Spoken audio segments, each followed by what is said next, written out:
Federal agents circle a remote seaside observatory under the glow of stars. For years, everyone feared what Dr. Serafina Hayes was researching behind those bolted doors. The town is about to discover a secret that challenges everything they thought they knew about the quiet astronomer. Welcome to Inspiring Stories. Federal agents circled the remote seaside observatory under the glow of scattered stars. Their dark vehicles lined up on the winding cliffside road that overlooked the coastal town of Seabreak Point. A place once known for its gentle stretches of beach and quaint boardwalk, now found its evening peace shattered by the low hum of government drones and the tense posture of uniformed officials. To the locals, the sudden appearance of law enforcement felt like a breach of the unspoken agreement they'd long had with Dr. Serafina Hayes. She would keep to herself, quietly running that old observatory, and in turn, they would ask no questions. Most people in Seabreak Point preferred to let sleeping dogs lie, especially when it came to the woman many whispered was dabbling in something best left alone. Yet from the moment the first unmarked van rolled through, it was obvious those days of quiet detachment were over. In a small beach cottage not far from the cove, Lucas Reed sat on his bedroom floor, cross-legged with a flashlight, pressing his face to the window. At 17, Lucas was tall, thin, and perpetually curious. The view from his window offered a glimpse up the coastal road, where, under the moonlight, he could see the distant silhouette of the massive dome perched on a rocky outcrop. Even from afar, he caught the faint winking of the large telescope's lens whenever it caught the moon's reflection just right. The swirling red and blue lights of official SUVs flickered along the ridge. He had never seen so many strangers in town. The mystery tugged at him, as it had for months now, ever since he'd heard Dr. Hayes was working on odd contraptions late into the night. He'd been told again and again by friends at school, by teachers, by his own parents, to stay away from the observatory or at least respect Dr. Hayes's privacy.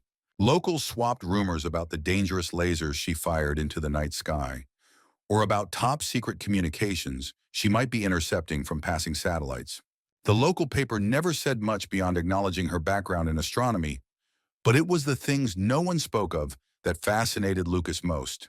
He glanced at his watch, saw it was nearing midnight, and decided he would do what he did every time his curiosity outgrew his good sense. He would sneak out. Carefully, he stuffed a small notepad into his backpack, dressed in dark clothing, and made his way down the stairs, quietly so as not to wake his mother. The air outside smelled of salt and seaweed, and the wind carried the distant roar of crashing waves. Lucas's bicycle rattled along the winding road, the beam of his headlight turned off to avoid detection. He felt his heart thumping with excitement. He had never been this close to the observatory after dark, and with the feds stationed all around, the risk of discovery was high. Yet his desire to know the truth about Dr. Hayes and her secret work made him press on. When he crested the final hill, his breath caught at the sight of two large black SUVs blocking the observatory's front gates.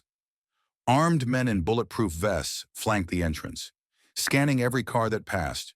Lucas couldn't exactly stroll up to them, so he cut across a patch of tall grass near the fence line and found a vantage point behind a cluster of scraggly pines. From there, he saw the faint glow of interior lights spilling from the dome's open hatch. Shadows moved across it, silhouettes of agents lugging equipment inside, while voices drifted on the breeze. Tuning his ears, Lucas made out only fragments. Terms like celestial database, military contract, possible threat. The words sent a chill along his arms, but they also stoked his curiosity. Clearly, this was bigger than a simple research project. Just then, bright headlights swung around as another unmarked van pulled up. A tall, slender figure stepped out. Even from a distance, the woman's posture was unmistakable. That had to be Dr. Serafina Hayes. She was clad in a long coat, her dark hair pulled back into a loose ponytail. Under the hazy glow of a nearby lamp, Lucas saw her eyes flicker with annoyance. She said something to the nearest agent, then marched with measured composure toward the metal staircase leading into the dome. The agent followed her, face unreadable behind tinted glasses, but it was obvious who was in charge of the property. A part of Lucas wanted to creep closer, to see if he could hear exactly what was said.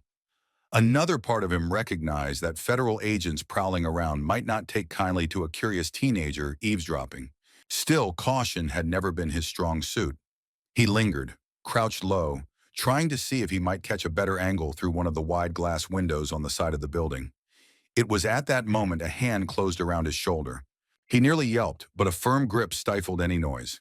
A husky voice whispered, "You want to get yourself arrested, kid?" Heart hammering, Lucas swiveled his head and caught sight of a figure in a worn hoodie. Mia Kent, his best friend, the only person in town with an even bigger appetite for trouble than Chiwim. She let go of his shoulder. "You scared the daylights out of me," he hissed, breathless. "What are you doing here?" "Same thing you are," she whispered back, shooting him an exasperated look. "Couldn't sleep once I saw those black SUVs rolling in. Figured you'd be here, you maniac." Lucas tried to steady his breathing. "Good to see you too. So, do you know what's going on?" "Not exactly," she said, "but I overheard a couple of agents in town. They were talking about some kind of advanced tech Dr. Hayes developed. Something the government wants to keep hush-hush. I guess they're here to secure it or confiscate it. They didn't sound happy about her refusing them access." Lucas swore under his breath. So all that secrecy about a mad astronomer was true in a way. I wonder what they're calling advanced tech. Last I checked, she was just running an old telescope and some other instruments up there. Mia gave him a teasing smirk. "You realize you just answered your own question? She's not doing anything normal or else the feds wouldn't be here."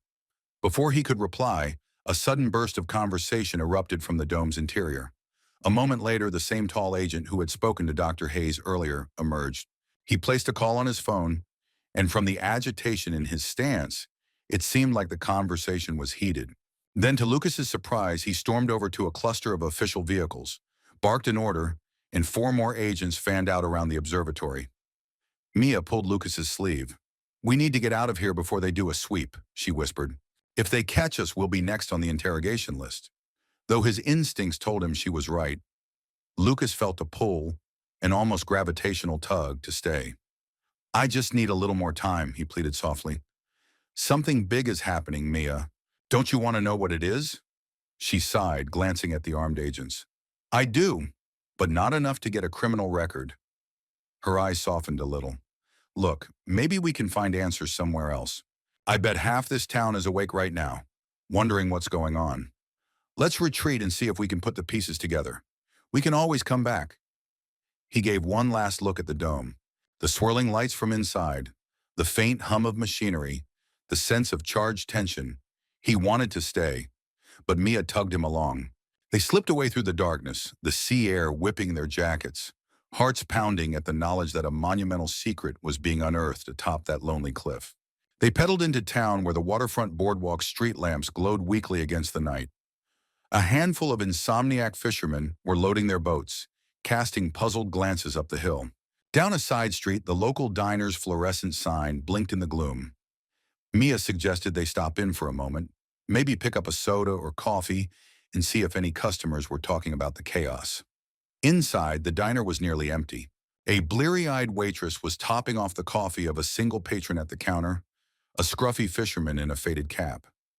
They both looked up when Mia and Lucas entered. At this hour, 2 teens panting and anxious was enough to raise eyebrows.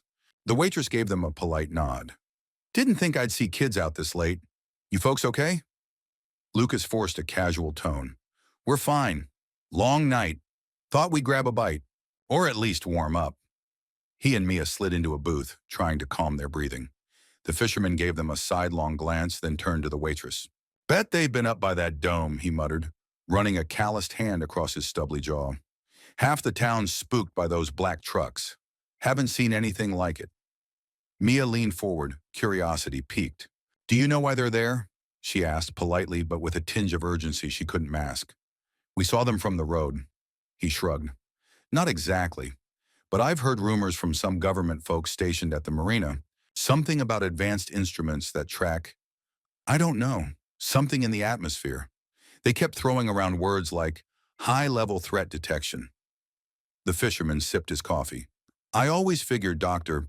Hayes was studying the stars, but maybe she's doing more than that. Sure is an odd one, that woman." At the mention of atmospheric tracking, Lucas's mind sparked. He remembered hearing faint gossip from teachers that Dr. Hayes once consulted with NASA. Could it be that she was developing some sort of predictive system for something bigger than star positions? Mia cast him a look that said, "This is bigger than we thought." They thanked the fisherman, then slipped back out into the night air. Dawn was still a few hours off, but the promise of a new day felt ominous rather than comforting.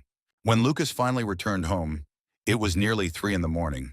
His mother was mercifully asleep.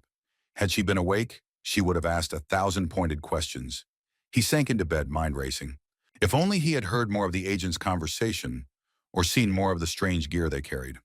But the real question that kept him awake was, why would the government consider Dr. Hayes' technology a threat? He tossed and turned, eventually drifting off with the sound of distant waves lulling him into uneasy dreams. The next day, the entire town buzzed with speculation. The local grocer told her customers she suspected it had to do with secret satellite data. The postmaster believed it was about espionage, that maybe Dr. Hayes was tracking foreign weapon tests. A group of high school students, emboldened by the drama, tried to hike up the cliff but found the entire path cordoned off by uniformed agents. Everywhere Lucas went, he felt the undercurrent of tension, as though the entire population of Seabreak Point had awakened from a long slumber and realized they knew next to nothing about their reclusive neighbor. Mia caught up with him just after lunch break at school, breathless. "Lucas, you're not going to believe this. My dad just told me some of the agents came into his hardware store this morning, asking if they could buy specialized circuit boards and other electronics. They said it was for official business. But why would the FBI need random spare parts from a small-town hardware store?" Her excitement brimmed over. "They're definitely trying to fix or modify something in that observatory." Lucas's eyes widened. "So they want to use Dr. Hayes' devices themselves? That means, whatever it is, they don't plan to shut it down. It's possible they want to replicate it or scale it up." She nodded eagerly. "Yeah, or they're patching it for immediate use. My dad said they looked frustrated, like something was malfunctioning." Later that afternoon, Lucas tried to concentrate in class, but his mind kept drifting to the hillside dome. When the final bell rang, he dashed outside. He had no set plan, only a mounting impulse to do something, anything, that might glean new information. Sure enough, Mia was waiting with her backpack strapped on tight. They exchanged a knowing glance and took off together on their bikes. The approach to the observatory was still blocked, but they noticed something new. An official checkpoint had been set up on the main road, turning people away. A couple of passing cars slowed, spoke briefly to an agent, then were sent back down. The presence of federal vehicles was even heavier than the night before. Helicopters, nothing as large as a full-blown military chopper, but official enough, occasionally buzzed overhead. Lucas swallowed hard. He and Mia stashed their bikes behind a clump of bushes, carefully sneaking around to a side slope. They inched their way along a dirt path that led behind the dome, hopeful they could avoid the main road's checkpoint. As they climbed, the wind picked up, carrying the smell of sea spray and the distant thrum of waves. The path meandered through sparse scrub until they found themselves approaching a chain-link fence that clearly surrounded Dr. Hayes' property. Despite their caution, they nearly stumbled into a patrolling agent. He was pacing near the fence line, scanning for intruders. Mia yanked Lucas down behind a boulder at the last second. They waited there, hearts pounding, until the agent's footsteps faded. Eventually, they managed to edge closer to the building. A steep slope on the far side of the dome gave them cover, though the angle was precarious. With a little effort, they found a narrow ledge of rock beneath a window that jutted out from one of the observatory's lower levels. Some auxiliary chamber, judging by the pipes running in and out of it. Lucas carefully peered through a gap in the window blinds. Inside, he saw a row of large computer terminals, flashing with lines of data. Two figures huddled over the monitors. One was definitely Dr. Hayes, the other a stern-looking man in a black suit. Their conversation was muffled behind the glass, but Lucas could make out a single repeated phrase from Dr. Hayes. "This system is not designed for militarization. It's for detection, for prevention." He strained to hear more. The man in the suit pointed sharply at one of the monitors, then said something that caused Dr. Hayes to shake her head. She typed swiftly, bringing up a swirling pattern of colored maps on the screen. Maps that looked like weather patterns or atmospheric currents. Mia pressed her ear to the glass. They keep referencing seismic data, she whispered. Listen, I think they're talking about fault lines, storm fronts, and something about detecting them early. Lucas's pulse quickened. So that was it. Some sort of advanced system for predicting environmental or geological disasters. But why all the secrecy? Could it be that Dr. Hayes's invention was leaps and bounds ahead of existing technology, and the government feared who else might get their hands on it? Dr. Hayes's voice cut through the muffled static. If you force an overload, you could damage half the sensors. And if that happens, we lose everything. No quake warnings, no storm analysis. I created this for saving lives, not endangering them with half-baked operations. The agent responded, voice taut. We don't have time to wait for your endless calibrations. We've got potential threats along the fault line states, not to mention coastal flooding concerns. We need answers now. Mia pressed her back against the outer wall, eyes wide. They're talking about real threats. Maybe a potential quake or something along the coastline. Lucas nodded. Then we have to help, somehow. If the system is compromised, it might fail to predict a major event that could endanger towns like ours. We should warn people, or at least let them know what's happening. But how to do that without rousing the wrath of armed agents? Before they could figure out their next step, an approaching engine rumbled from the gravel driveway on the side of the building. 3 more black SUVs pulled up, and out stepped a group of scientists or technicians, each lugging cases that rattled with gear. A brief exchange followed, papers were shown, badges flashed, then the group hurried inside. Clearly reinforcements were arriving. Time was not on Dr. Hayes's side. Lucas and Mia crept back down, fully aware that staying longer risked immediate detention. Their mission had, however, proven fruitful. They knew far more now than they had that morning. As they retreated into town, they started formulating a plan. Mia wanted to head straight to the local newspaper editor, Ms. Maxwell, a savvy woman known for her willingness to dig into a story. Lucas wasn't so sure. If we blow this wide open, he mused, the feds might crack down harder. The last thing we want is them confiscating all Dr. Hayes's work and burying it for good. That night after dinner, Lucas flicked through local news channels but found only speculation. Nothing confirmed. He then turned to the internet, scouring for any references to Dr. Serafina Hayes beyond her official research papers. He discovered a few glimpses of her past. Once affiliated with a major space agency, rumored to have been part of a think tank that specialized in predictive modeling of planetary phenomena. Then there was a sudden break in her career timeline about 5 years ago. No further publications, no listed affiliation. It was as if she'd vanished, only to reappear in Seabreak Point a couple of years later. The next morning, an unexpected development rattled the town. Alarms sounded over at the observatory. Several helicopters circled overhead, and half the local population rushed outside to see what the commotion was. Soon enough, word trickled down. Something had gone wrong with Dr. Hayes's equipment, possibly an overload or maybe sabotage. Witnesses claimed they saw sparks flying from a high tower adjacent to the dome. One local fisherman declared a wave of heat shimmered in the air around the structure.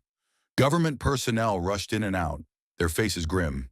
Lucas and Mia rushed to a vantage point near the rocky shoreline, from which they had a decent view of the ridge. The normally stoic exterior of the observatory was awash with frantic movement. They must have tried to push the system beyond its limits, Mia guessed, voice tinged with alarm. What if they damaged it?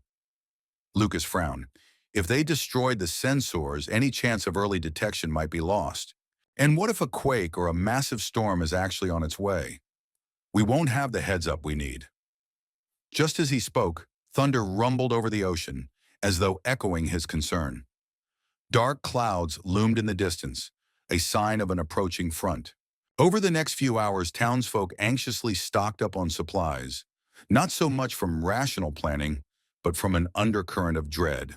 The swirling rumors of environmental threat detection fueled the sense that maybe something catastrophic was about to happen. People debated whether to evacuate or hunker down. Seabreak Point wasn't used to commotion, let alone a full-blown federal presence at its doorstep. Meanwhile, Dr. Hayes herself had vanished behind the fortress of agents. Few had seen her since the meltdown of her equipment. Some speculated she was arrested for defying the government's demands. Others thought she'd gone underground. Lucas and Mia, not content with mere speculation, decided to try a bold new approach. Talk to her directly. Mia reasoned that Dr. Hayes, if she was truly dedicated to helping people, might appreciate a couple of determined teens offering to spread the word or gather local support. To do this, they needed an accomplice, someone with enough local clout to get them inside. They immediately thought of Mia's uncle, a retired Coast Guard officer named Ezekiel Zeke Kent, who had once worked on various maritime rescue missions and still had a few government contacts. He was known around town as a bit of a gruff do-gooder who disliked bureaucratic red tape. When they showed up at his oceanfront cottage and spilled the entire story, from the nighttime infiltration to overhearing talk of environmental disasters, Zeke's expression turned grave. He stroked his salt and pepper beard for a long moment, pacing the small living room. Finally, he nodded. "All right," he said. "If what you're saying is true, that Dr. Hayes' system can predict major storms or quakes, it's not something we can leave to the suits to handle on their own. If they messed it up, that's a real danger to all of us." Zeke grabbed his old leather jacket and marched out with them, determined to reach the gates of the observatory. Whether or not the agents would let him in was another matter. As expected, the main checkpoint was manned by stern-faced men who clearly had instructions to keep civilians away. But Zeke, brandishing some old official credentials from his Coast Guard days, insisted he needed to speak to Dr. Hayes immediately for the safety of the community. His commanding tone and the sense of authority he exuded, plus maybe the fact that the agents recognized a fellow government type, made them radio their superiors. After a tense exchange, they finally waved him through. Lucas and Mia hurried in behind, trying not to look too triumphant. Inside the gate, the grounds were buzzing with activity. Some agents disassembled charred bits of machinery near an antenna array. Others hauled heavy crates labeled hazmat toward a waiting truck. Lightning flickered over the ocean, growing nearer. Zeke pressed on until a stern voice barked, "Halt! No civilians allowed beyond this point." Zeke lifted his chin. "I'm here on behalf of the local authorities. We have reason to believe the system you're working on is critical for public safety. Where is Dr. Hayes?" A bearded technician in a government-issue windbreaker approached, looking exhausted. "She's inside, trying to salvage what's left of the main console. If you're with the Coast Guard, you might want to talk to your superiors about an incoming weather event. Our early data suggests an intense storm front that could cause widespread flooding along this coast." Mia swallowed hard. "Is it that serious?" The technician nodded grimly. "We believe so. The question is whether Dr. Hayes' detection system can be brought online in time to confirm the severity. The first phase got fried when someone bypassed her recommended safe limits. Without waiting for permission, they slipped past the half-distracted official and into the observatory's main building. Inside, the air smelled of ozone, as if from burnt wiring. Rows of computers blinked red error messages. A handful of people in lab coats huddled around Dr. Hayes, who wore a tool belt over her dark trousers, hair pulled back into a messy bun. She was calibrating a circuit board that looked more complex than anything Lucas had seen in his life. Despite the stress etched on her face, Dr. Hayes' eyes lit with fierce determination. She wasn't some timid recluse under the government's thumb. She was in command. She barked instructions. "We need to reroute the power feed to the second sensor array.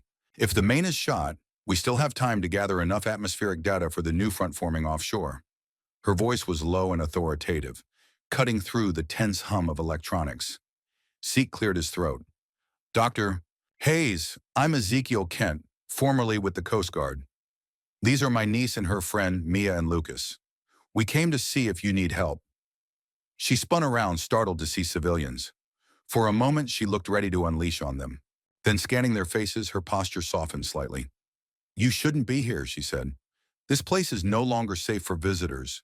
Our main detection array is half destroyed, and we're scrambling to get emergency backups online. The storm out at sea could be far more dangerous than typical forecasts show." Lucas's voice trembled with adrenaline. "We know, Dr. Hayes. We overheard some of what you've been doing. We're from Seabreak Point, and that storm is going to hit our community first. If your system can truly warn people of a catastrophic event, you have to let us help you. We can get the word out or gather resources. Whatever's needed." She seemed taken aback by his earnestness. A flicker of relief crossed her features, but her guard was still up. I appreciate the willingness, but the biggest problem is that the data calibration needs to be completed immediately, or we'll get incomplete readings. The atmospheric model merges seismic analysis, tidal patterns, and radar imaging. Without precision, we can't reliably predict if we're dealing with a moderate squall or a devastating superstorm. Mia looked around at the half-ruined equipment. So you've been working on this technology to help people prepare for severe natural disasters? Dr. Hayes nodded. Yes, it's a pilot program I developed with private funding after leaving my former lab. The idea is to unify multiple data streams, things that typically exist in separate silos, so we can identify anomalies much earlier. But it's delicate work, and the FBI or whoever else is here decided to skip half the protocols to get quick answers. The overload nearly destroyed years of research. Zeke took a measured breath. What do you need from us? We might not be scientists, but we can follow instructions, gather supplies, or get the townspeople ready for an evacuation if it comes to that. Dr. Hayes pressed a hand to her forehead, obviously exhausted. She glanced at Lucas and Mia. You two are determined, I can see that. And your uncle has the sort of authority that might help me navigate these bureaucrats. If you genuinely want to help, I could use another set of eyes on the water supply lines for the coolant system. And we'll need to map out coastal roads in case we confirm a need for immediate evacuation.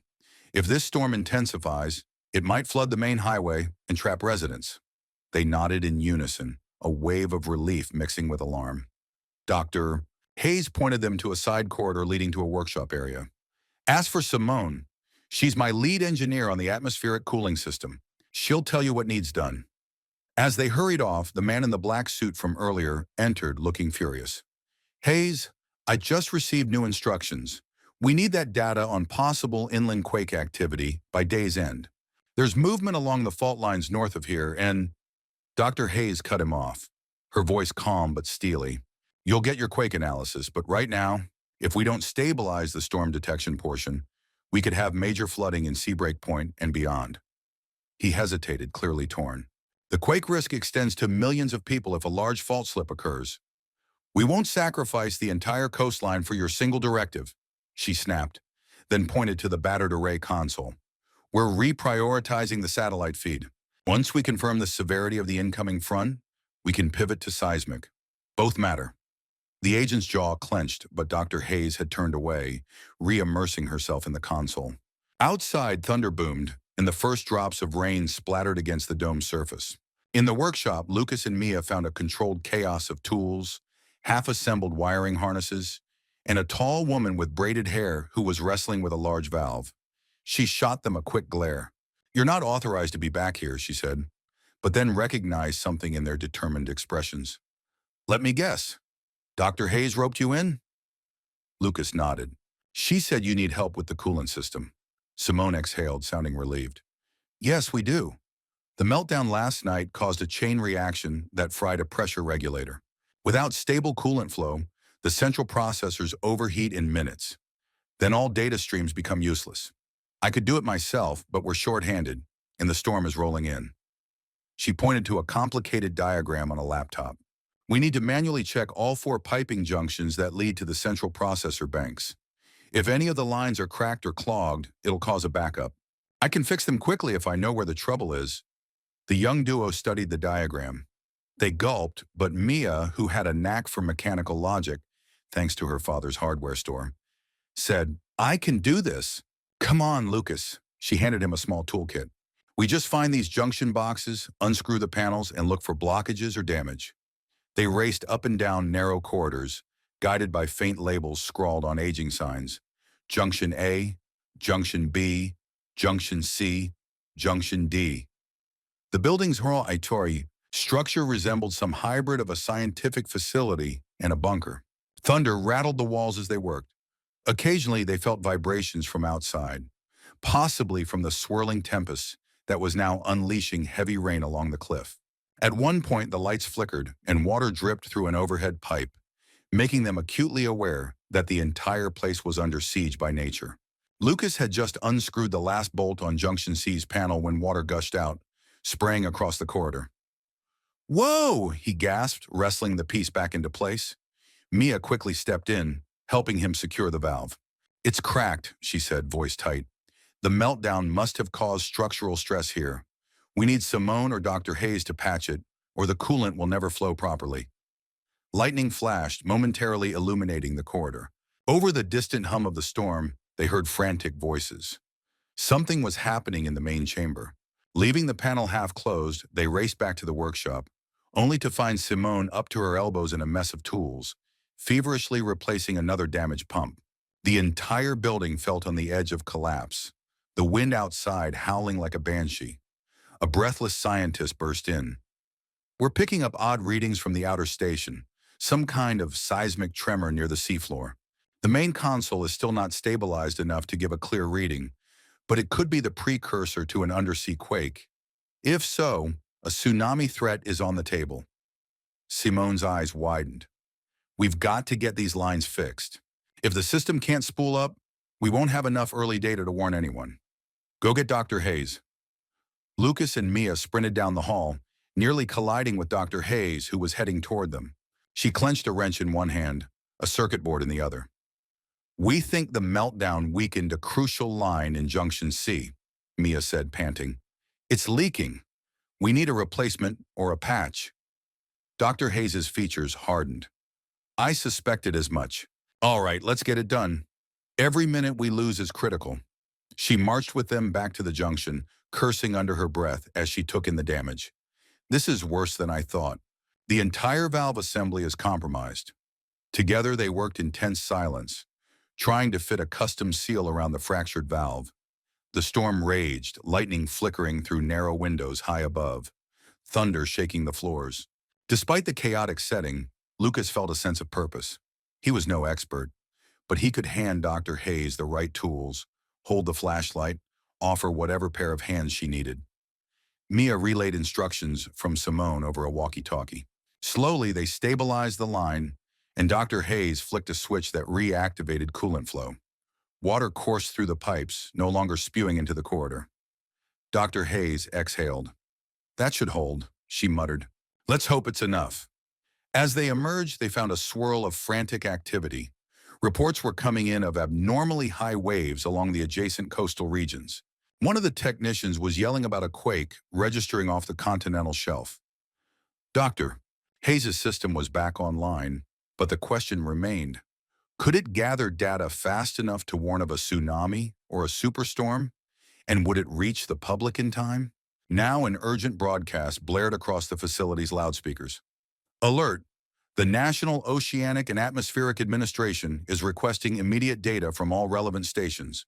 All personnel, proceed to main consoles." Dr. Hayes, face set in grim determination, hurried toward the central hub. Lucas and Mia followed, trembling with adrenaline. The man in the black suit stepped aside, letting Dr. Hayes take the lead. She input a flurry of commands on the revived console, and the screens lit up with layered visuals of swirling storm cells, seismic wave patterns, oceanic currents. The data coalesced into an alarming forecast. The storm, combined with potential quake-triggered waves, could bring dangerous surges to Seabreak Point and neighboring towns. Lucas felt his stomach drop. He could see the familiar outlines of the harbor, the boardwalk, the neighborhoods nestled behind the dunes. Markers glowed red, signifying where waters might breach if the storm surge combined with seismic activity. Mia clutched his arm. "That's our home," she whispered. Dr. Hayes typed a final series of commands, then turned to the assembled personnel. "Get this data out now. I don't care about clearance or classification. People need to evacuate low-lying areas along this entire stretch." The black-suited agent opened his mouth to protest, but Dr. Hayes cut him off. "We're talking about lives here, not secrets. If you want to help your superiors, you'll relay that it's time for action. Unless you want blood on your hands." A moment of silence followed. Then with a curt nod, the agent barked orders into his phone. Alarms intensified. Dr. Hayes turned to Lucas and Mia. "You two, thank you. I'll never condone how you snuck around or put yourselves in danger. But without that valve fix, we'd still be dead in the water. Now go, get to Seabreak Point, and help your neighbors prepare. Spread the word. Evac routes, high ground, whatever you have to do." They didn't need to be told twice. Zeke met them at the door, still on a call with local rescue services. Together, they sped off in his truck, weaving down the now sodden cliffside roads while lightning illuminated the storm-churned ocean. The radio blared an emergency broadcast. Attention residents of Seabreak Point, a severe weather and possible oceanic surge event is imminent. Please make your way to higher ground. Follow instructions from local authorities. For the next several hours, chaos and urgency reigned in the small town. Cars jammed the roads leading inland. Locals with boats tried to secure them or sail them to safer moorings. Lucas and Mia, drenched by pounding rain, went door to door in some of the older neighborhoods, urging folks to leave. Some were stubborn, insisting storms came all the time, but the unwavering seriousness in the teens' expressions convinced many. In the distance, the sea roared unnaturally loud, waves smashing against the rocks with growing force. Night fell, yet the storm refused to relent. Gusts of wind howled around street corners, sending debris skittering along deserted sidewalks. Emergency vehicles patrolled, using megaphones to blast evacuation orders. With the help of Dr. Hayes's timely data, a more organized plan took shape. The high school on the inland bluff would be used as a temporary shelter. People flocked there, bracing for whatever was coming. By dawn, the storm had reached its peak fury. Sheets of rain hammered down in endless torrents. The shoreline receded, then surged back violently. But thanks to the prompt warning, many had evacuated. Lucas and Mia hovered inside the high school's makeshift command center, hearts pounding every time an update crackled over the radio. Flooding was bad, but the worst damage was kept at bay because the entire region had hours of advance notice, just enough to move people out of harm's way. The tsunami threat, while real, did not manifest to its fullest potential. The quake had been moderate, triggering only localized surges that battered the harbor, but did not obliterate it. Families, though shaken, survived. When the storm finally calmed, streaks of pale morning light broke through ragged clouds. The aftermath revealed damage to roads, fallen trees, and some flooded businesses. But there was a collective sigh of relief that it wasn't far worse. Days later, as cleanup began, the extraordinary story of Dr. Serafina Hayes and her mysterious technology spread through Seabreak Point and beyond. The government presence remained, but the tone shifted from confrontation to grudging cooperation. Dr. Hayes's system, battered yet proven, stood as a beacon of what could be done with enough foresight and willingness to share information. For Lucas and Mia, life would never be the same. They had peered behind the curtain, seen how tenuous the line was between a secrecy and salvation. Late one afternoon, they ventured back up the hill, now clear of checkpoints, to find Dr. Hayes supervising the final repairs to her observatory dome. Several scientists bustled around, hooking up fresh wiring and installing new circuit boards. Dr. Hayes, spotting them, walked over, a tired smile on her face. "Heard you helped a few dozen families evacuate safely," she said quietly. "I'd call that a better outcome than I hoped for." Lucas kicked at a loose pebble, a surge of pride and lingering awe coursing through him. "Are you going to keep the system here?" he asked. "Or will the government force you to move it somewhere else?" She gazed up at the dome, her expression thoughtful. "We've come to an arrangement. They realize the value of a remote coastal station. It's perfect for capturing the data we need. I won't pretend it's a fairy tale ending. The feds still want to direct my research in ways I'm not comfortable with, especially regarding quake analysis and potential military applications. But the storm proved that real-time data can save lives. That gives me leverage. For now, we'll stay put." Mia folded her arms. "So it's true you used to work in high-level aerospace?" Dr. Hayes nodded. "Yes. Let's just say some projects were more interested in weaponizing data than preventing catastrophes. I walked away from that, hoping to do real good here in Seabreak Point." She paused, a momentary sadness passing over her features. "I never intended to involve the town in federal drama, but you can't hide big discoveries forever." They stood in companionable silence, the distant crash of waves a reminder of nature's power. Seabreak Point was battered, but not broken. As they said their goodbyes, Dr. Hayes offered a final warning. "Curiosity is good, but it's dangerous if misused. You two did well. Just remember, knowledge should serve to protect and uplift, never harm." Lucas and Mia nodded. The wind rustled across the cliffs, carrying a sense of both relief and lingering mystery. They turned to leave, walking back down the winding path toward the town. In the twilight, the observatory's dome glinted with fresh metal plating. A hush of new beginnings lay over the rugged coastline. The federal agents, the near disaster, the hush-hush technology. Somehow, it all felt like a step forward rather than an ending. Dr. Hayes would keep refining her predictive science. The government might keep watchful eyes, and the townsfolk, once wary, had learned that sometimes secrets hide not monsters, but guardians. And so life in Seabreak Point settled into a new normal.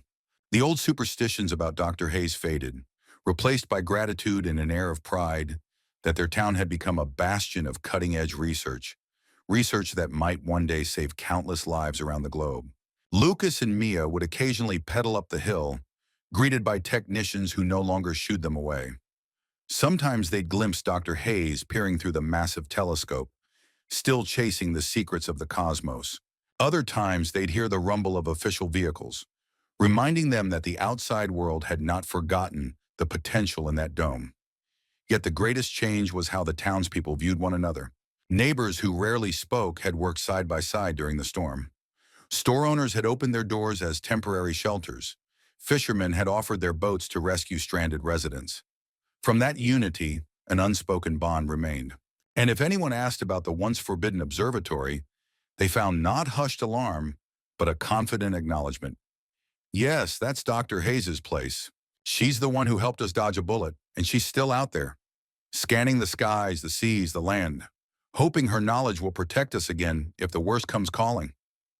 In the soft glow of the setting sun, Lucas sometimes thought back to that first night he crept up the hillside, guided by the distant flicker of official SUVs. Fear had mingled with wonder, and little did he know that the journey would lead him to the heart of a discovery that could reshape entire coastline's safety measures. Seabreak Point was not simply a quiet beach town anymore.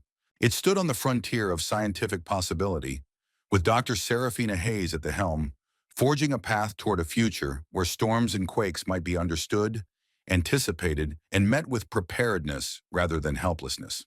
That final image of the star-topped dome, the battered but victorious scientist, and the swirling sea would stay with him always, a testament to what could happen when courage, curiosity, and compassion converged.